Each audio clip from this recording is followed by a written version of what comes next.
Budget आपण सादर केलेलं आहे, मात्र ज्या पद्धतीने सत्तेत येण्याच्या आधी महायुतीनं वचननामा जाहीर केलेला होता त्या पद्धतीनं सगळ्यांचं लक्ष होतं की AI साठी कोणती तरतूद केली जाते का किंवा त्याचा उल्लेख या बजेटमध्ये येतोय का, तर तसा दिसला नाही. सोबतच मराठी शाळांच्या विकासासाठी कोणतेही वेगळे प्रयत्न होताना दिसत नाहीये.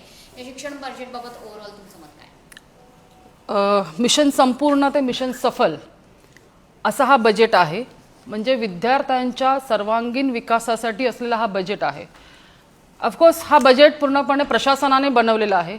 यामध्ये कुठेही नगरसेवकांचा सहभाग नव्हता.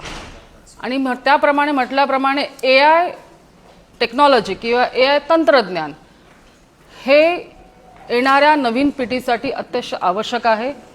आणि हे AI तंत्रज्ञानाच्या प्रयोगशाळा चालू करण्याबाबत आम्ही कटिबद्ध आहोत, हा आमचा वचननामा आहे. त्याच्यामुळे प्रशासनाशी चर्चा करून येणाऱ्या पुढच्या बजेटवरती चर्चा असणारच आहे. त्यामध्ये आम्ही त्या बाबतीत एक भरीव तरतूद करून घेऊ. मात्र केवळ प्रशासनानंच हा बजेट तयार केला असल्या कारणानं याच्यावरती आता सत्ताधाऱ्यांची छाप दिसत नाहीये.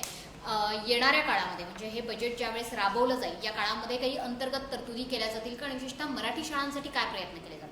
नक्कीच, कारण हा संपूर्ण बजेट जो आहे गेली 4 वर्षे सभागृहच नसल्यामुळे नगरसेवक नसल्यामुळे त्याच्यावर नगरसेवकांची छापच नाही. आणि आता होणारा जे चर्चासत्र असेल त्याच्यामध्ये आमचे नगरसेवक काही विरोधी पक्षांकडून देखील सूचना येतील.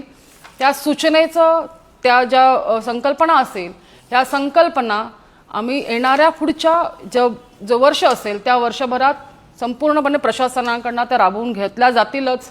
राहिली गोष्ट मराठी शाळांबाबत, तर त्या शाळेची चिंता आम्हाला देखील आहे. मराठी शाळा दिवसेंदिवस त्यांची पटसंख्या कमी होत चालली आहे हे आम्हाला देखील कळत आहे. ती पटसंख्या वाढवावी आणि मराठी शाळा आपल्या वाढवण्यासाठी जे सर्वतोपरी प्रयत्न आम्हाला करता येतील ते आम्ही करूच. आणि ते येणाऱ्या चर्चासत्रांमध्ये तुम्हाला दिसेलच. आणि त्याच्यासाठी आम्ही कुठल्याही प्रकारे त्यामध्ये तडजोड केली जाणार नाही. शालेय इमारतींसाठी आणि त्यांची हे करण्यासाठी देखभाल करण्यासाठी जवळपास 340 कोटींची तरतूद केली जाते. शालेय इमारती म्हणजे शाळा ज्या आहेत महानगरपालिकेच्या बांधकाम, मग त्या बांधकामासाठी किंवा त्यांची दुरुस्ती करण्यासाठी 340 कोटी तरतूद 340 कोटींची आहे. योग्य तरतूद आहे का? कारण की मोठ्या प्रमाणात शाळांची दुरवस्था मुंबईमधली आहे. नक्कीच ही तरतूद अतिशय कमी आहे. मी आताच म्हटल्याप्रमाणे प्रशासनाचा ह्याच्यावरती संपूर्ण प्रभाव दिसतो आहे. प्रत्येक नगरसेवकांच्या आता मला 2-3 दिवसात प्रत्येक नगरसेवक येऊन भेटतात की बाबा आमच्या शाळेमध्ये ही कमतरता आहे, आमच्या शाळेची ही दुरावस्था आहे. ही जी तरतूद आहे ही अतिशय कमी आहे. त्यांच्या मागण्या लक्षात घेता येणाऱ्या काळामध्ये जो काही तरतुदी असतील त्या तरतुदी करून त्या तरतुदींचा संपूर्ण वर्षकाळात कसा काय वापर केला जाईल याच्यावर आम्ही अंकुश ठेवणार आहोत. या अर्थसंकल्पातून एक महत्त्वाची बाब समोर आलेली आहे ती म्हणजे की राज्य शासनाकडून मुंबई महापालिकेच्या तेही शिक्षण समितीसाठी जी तरतूद केली जाते, निधी दिला जातो तो 7,241.38 कोटी बाकी आहे. त्याच्यात आता नव्याने तुम्ही 600 कोटीची तरतूद केलेली आहे. एवढे पैसे राज्य शासनाकडून महापालिकेकडे किंवा तुमच्या समितीकडे येणे अपेक्षित आहे. त्याच्यासाठी आता काय पुढची टप्पेवारी असेल, कारवाई असेल तुमची? या संदर्भात मी सभागृह नेत्याची स्वतः जातीने संदर्भात पूर्णपणे म्हणजे त्यांच्यासमोर विचारविनिमय करून राज्य सरकारकडे ह्याचा पूर्णपणे पाठपुरावा करण्यात येईल. एकीकडे आपण इंग्रजी भाषा प्रयोगशाळा नवीन CBSE शाळा अंधेरी पूर्वमध्ये उघडतो आहोत. यासोबतच डिजिटल क्लासरूम ज्या पहिल्यापासून आहेत त्याच्यावर सुद्धा भरीव तरतूद आहे. प्रशासनानं या बाबी लक्षात घेतलेल्या आहेत. इंग्रजी भाषा प्रयोगशाळा आपण नव्याने करतो आहोत, मात्र तरीसुद्धा मराठी भाषेसाठी वेगळे प्रयत्न नाही.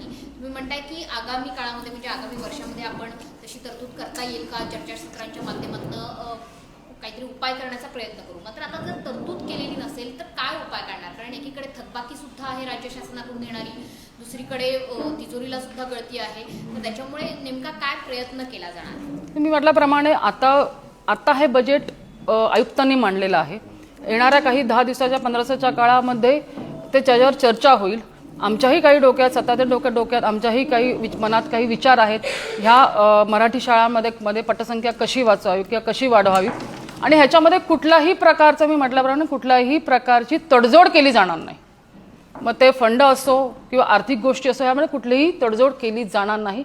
मराठी शाळा ह्या वाचल्याच पाहिजे आणि मग त्याच्यासाठी जे काही तरतुदी करता येतील तेवढ्या तरतुदी आम्ही करून घेऊ. महायुती वचन पाळणार का वचननाम्यात दिलेली? नक्कीच महायुती वचननाम्यामध्ये जे वचननामा दिलेला आहे ते आम्ही पाळू. एक शेवटचा एक मराठी शेवटचा आहे की शाळेतल्या विद्यार्थ्यांसाठी मोफत बेस सेवा जी आहे ती दिली जात आहे, पण विशेष बाब म्हणजे की बसचे मागच्या अनेक दिवसांपासून होणारे अपघात आणि बसमध्ये नसलेले CCTV यावर कशी बसची कमतरता यावर कसं वचक बसवलं जाईल? यावरती आताच मी म्हटल्याप्रमाणे बेस्ट मुलांना शाळेतून घरातून शाळेपर्यंत पोहोचवण्यासाठी आपण जी बेस्ट सेवा मोफत दिली आहे ती तशीच चालू राहील. हां, त्याच्यामध्ये जर कॅमेरे नसतील, त्याच्यामध्ये जर त्यांच्या सुरक्षेसाठी काही यंत्रणा नसतील तर त्या संदर्भात बेस्ट समिती अध्यक्षांशी मी चर्चा करेन आणि त्यावरती ज्या उपाय मुलांसाठी, मुलींसाठी, विद्यार्थ्यांसाठी सुरक्षेसाठी ज्या काही उपाययोजना असतील त्या उपाययोजना आम्ही करून घेऊ. मुलींसाठी उपस्थिती भत्ता आपण देतो आहोत, तो कमी आहे का? आणि असा उपस्थिती भत्ता BMC शाळांना प्रोत्साहन देण्यासाठी सर्वांसाठीच म्हणजे मुला मुलींसाठीच दिला पाहिजे? नक्कीच BMC कडनं जो महानगरपालिकेकडनं जो मुलींसाठी भत्ता दिला तो मला वाटतं ₹1 असा असतो आणि तो आजच्या ह्याच्याप्रमाणे बघाल तर तो फार अतिशय कमी आहे. तो आमचा वाढवण्याचा माणूस आणि नुसतं मुलींसाठीच नाही तर तो मुलांसाठी देखील आम्ही तो उपस्थिती भत्ता आम्ही चालू करणार आहोत. 7,000 करोड लवकर ते आले तर त्यांनी फायदा होईल. नक्कीच. त्याच्यात काय म्हणजे प्रयत्न पुढचे पावलं काय असतील? नाही, मी म्हटल्याप्रमाणे आम्ही जे आमचे जे सभागृह नेते आहेत ह्याच्यापासून ह्या गोष्टीवरती आम्ही चर्चा करू. ह्याच्या सरकारकडनं हे जे उरलेले आमचं जे काही 7,000 कोटी जे काही आहेत ते कशा प्रकारे आम्ही आणू शकू ह्याच्यावरती आम्ही पाठपुरावा देखील करू. गरज पडली तर माननीय मुख्यमंत्री देवेंद्रजी फडणवीस यांची देखील आम्ही भेट घेऊ आणि मग त्याच्या संदर्भात पुढच्या मार्गक्रमण करू. हमें जानकारी दे दीजिए एजुकेशन बजट में इस वर्ष जो है स्कूली विभाग के लिए विद्यार्थियों के लिए क्या कुछ विशेष है? मैंने पहले ही बोला कि मिशन संपूर्ण ते मिशन सफल ये हमारा मिशन रहेगा और उसके लिए जितने भी प्रावधान करने थे विद्यार्थियों का पूर्णपणे विकास करने के लिए वो हमने इस बजट में किया हुआ है. मैम, विज्ञान प्रयोगशाला का जो नूतनीकरण है उसके लिए सिर्फ 10 लाख की तरतूद की गई है, तो मैम ये बहुत कम नहीं है. इसके साथ साथ जो जोनल कॉन्ट्रैक्टर है उसके लिए 16 करोड़ रुपए की तरतूद है, 16.52 करोड़. तो मैम ये बहुत कॉन्ट्राडिक्टरी है और एक तरफ वचननामे में उल्लेख है कि AI शाले का हम लोग मतलब शुरू करेंगे, पर इस बार मैम बजट में AI का कुछ भी उल्लेख नहीं है, तो मैम इसको कैसे आप वचननामा पूर्ति कैसे करेंगे? ये बजट जो है ये पूरा प्रशासन ने बनाया हुआ बजट है. इसके ऊपर ना नगर सेवक की छाप है ना हमारे किसी सत्ताधारी की छाप दिख रही है. इसके लिए जो भी तरतूद रहेगी, जैसे आपने बोला AI या फिर जो और आपने जिसका अभी उल्लेख किया उसके लिए जितनी भी तरतूद करनी रहेगी हम सब सभागृह मिलके इस बारे में चर्चा करके इसके लिए हम आने वाले आगामी अर्थसंकल्प में मतलब जो भी पूरा करना है उसके लिए हम तरतूद करेंगे. AI और डिजिटल लर्निंग को लेकर बजट जो है वो किस तरह से विद्यार्थियों के लिए जो है पेश किया जाएगा, आगे बढ़ाया जाएगा?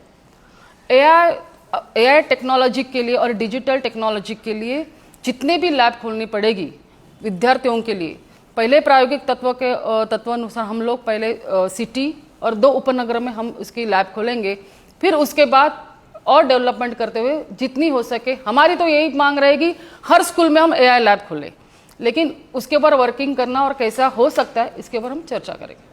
17 जो है पुराने स्कूल्स उन्हें रिपेयर किया जाएगा, लेकिन 17 पुराने स्कूल्स जो है उन्हें रिपेयर किया जाएगा. 17 हाँ 17 हाँ.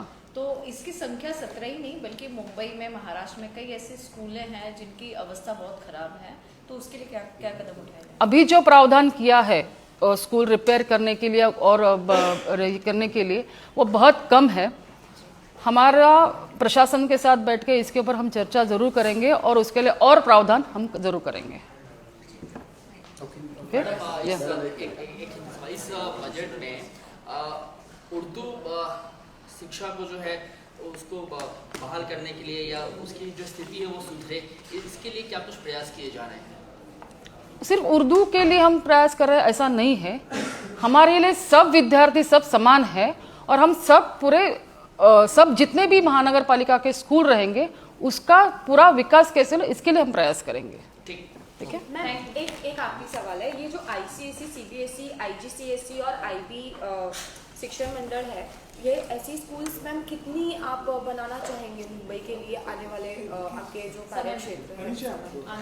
आने वाले समय में अभी आप देखेंगे सीबीएसई आईसीएसई के लिए विद्यार्थियों की संख्या बढ़ रही है, उनकी मांग ज़रूर बढ़ रही है, लेकिन उनके लिए जो टेक्नोलॉजी है, उनके लिए जो भी ये प्रावधान रहेगा, जितने भी भूखंड रहेंगे या जितने भी हम नए स्कूल बनाएंगे, उस कितने बना सकते हैं और उसके लिए ट्रेनिंग भी जितनी जो मतलब टीचर्स को ट्रेनिंग देनी भी उतनी ज़रूरत है।